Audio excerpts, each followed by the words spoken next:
আসসালামু আলাইকুম। ট্রেনের জার্নির সময় রেল লাইনের দুই ধারে এরকম খাম্বাগুলো অবশ্যই সবাই, আশা করি সবাই দেখেছো।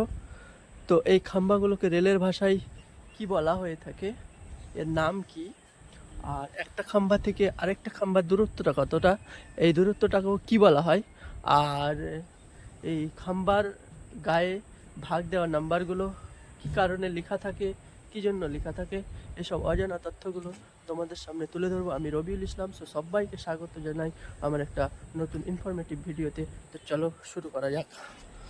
তো বন্ধুরা, রেল লাইনের দুই ধারে যে এই খাম্বাগুলো দেখতে পাওয়া যায়, এই খাম্বাগুলোকে রেলের ভাষায় বলা হয়ে থাকে মাস্ট। আর একটা মাস্ট থেকে আরেকটা মাস্টের দূরত্বটাকে বলা হয় স্প্যান। আর এই স্প্যানের দূরত্বটা হলো 60 মিটার, কখনো কখনো 67 মিটার হয়ে থাকে, কখনো কখনো কার্ভে একটু কমে যায়, 18 মিটার 20 মিটার হয়ে থাকে। এই মাস্টের গায়ে ভাগ দেওয়ার নাম্বারগুলো লেখা থাকে কেন?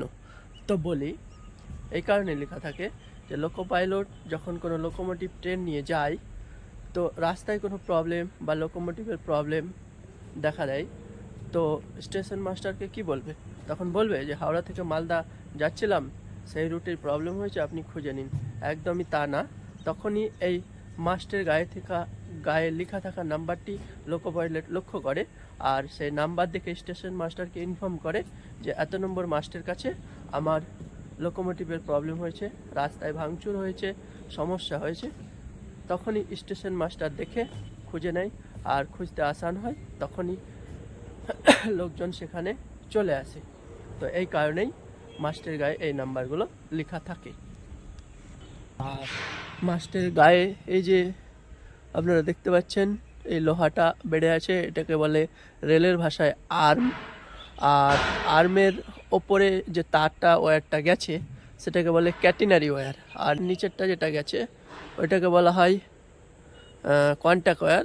আর এই দুটোকে জোড়ার কাজ করেছে ড্রপার। তাহলে বন্ধুরা, আশা করি সমস্তটাই বুঝতে পেরেছো কোনটা কি। ভিডিওটা ভালো লাগলে অবশ্যই শেয়ার, কমেন্ট এবং ফলো দিয়ে পাশে থাকবেন।